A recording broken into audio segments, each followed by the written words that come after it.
Please like the video and share it so that it reaches many more people and you get sawaba, or rewards from Allah. This could be a sawabe jariyah or continuous reward for you long after you are gone. Volume 5, Book 59, number 659. Narrated by Ibn Abbas. Musaylama al-Kadhdab came during the lifetime of the Prophet and started saying, "If Muhammad gives me the rule after him, I will follow him." And he came to Medina with a great number of the people of his tribe.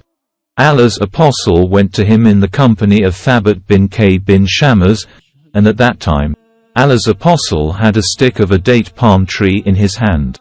When he, i.e. the Prophet, stopped near Musaylama while the latter was amidst his companions, he said to him, "If you ask me for this piece of stick, I will not give it to you, and Allah's order you cannot avoid. But you will be destroyed, and if you turn your back from this religion, then Allah will destroy you. And I think you are the same person who was shown to me in my dream, and this is Thabit bin K who will answer your questions on my behalf." Then the Prophet went away from him. I asked about the statement of Allah's apostle. "You seem to be the same person who was shown to me in my dream." And Abu Hurairah informed me that Allah's apostle said, "When I was sleeping, I saw, in a dream, 2 bangles of gold on my hands, and that worried me. And then I was inspired divinely in the dream that I should blow on them. So I blew on them and both the bangles flew away.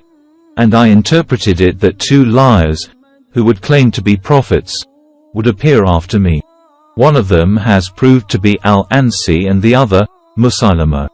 Volume 5, Book 59, number 660. Narrated by Abu Hurairah. Allah's apostle said, "While I was sleeping, I was given the treasures of the earth and 2 gold bangles were put in my hands, and I did not like that, but I received the inspiration that I should blow on them. And I did so, and both of them vanished. I interpreted it as referring to the 2 liars between whom I am present, the ruler of Sana and the ruler of Yamaha." Volume 5, Book 59, number 661. Narrated by Abu Raja al-Utaridi. We used to worship stones, and when we found a better stone than the first one, we would throw the first one and take the latter, but if we could not get a stone, then we would collect some earth, i.e. soil, and then bring a sheep and milk that sheep over it, and perform the tawaf around it. When the month of Rajab came, we used, to stop the military actions, calling this month the iron remover.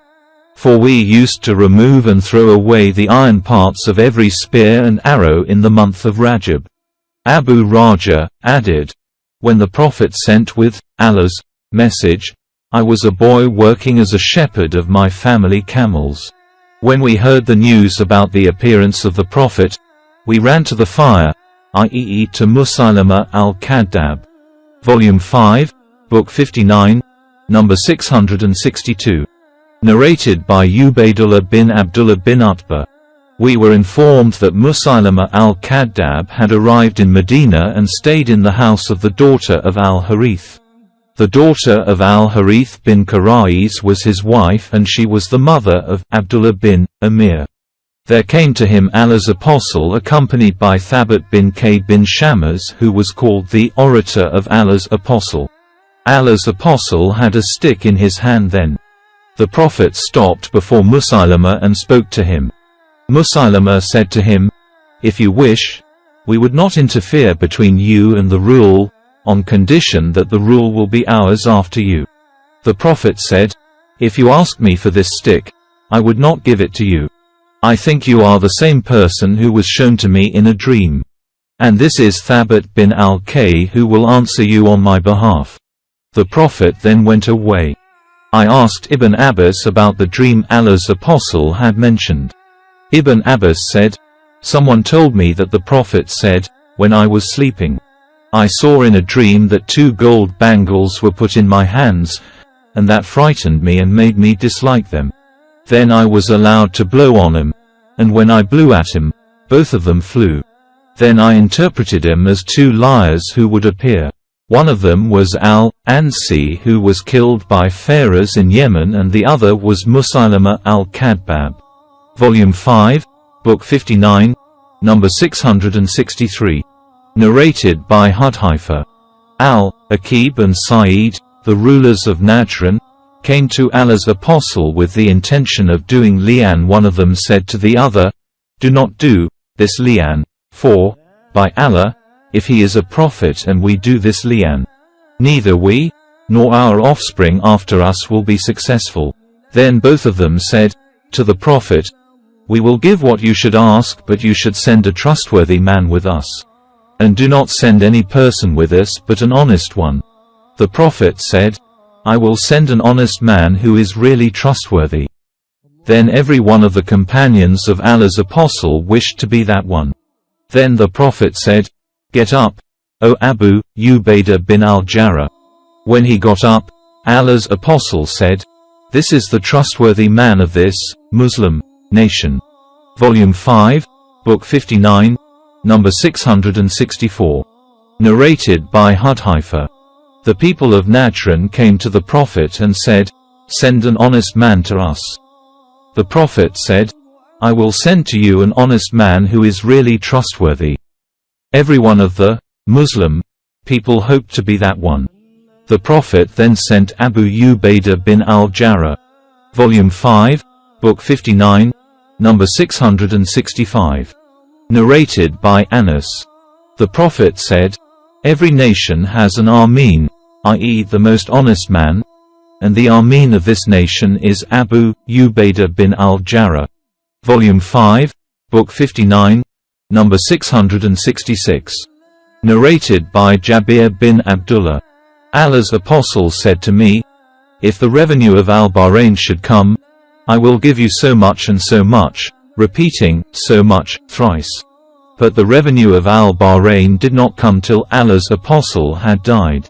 When the revenue came during the rule of Abu Bakr, Abu Bakr ordered an announcer to announce, "Whoever had any debt or promise due upon the Prophet, should present himself to me," i.e. Abu Bakr. I came to Abu Bakr and informed him that the Prophet had said to me, "If the revenue of Al-Bahrain should come, I will give you so much and so much," repeating, "so much," thrice. So Abu Bakr gave me. In another narration Jabir said, "I met Abu Bakr after that and asked him to give me what the Prophet had promised me, but he did not give me. I again went to him, but he did not give me. I again went to him for the third time, but he did not give me. On that I said to him, I came to you, but you did not give me. Then I came to you and you did not give me. And then again I came to you, but you did not give me. So you should either give me or else you are like a miserly to me." On that, Abu Bakr said, "Do you say, you are like a miserly to me? There is no worse disease than miserliness." Abu Bakr said it thrice and added, "Whenever I refused to give you, I had the intention of giving you."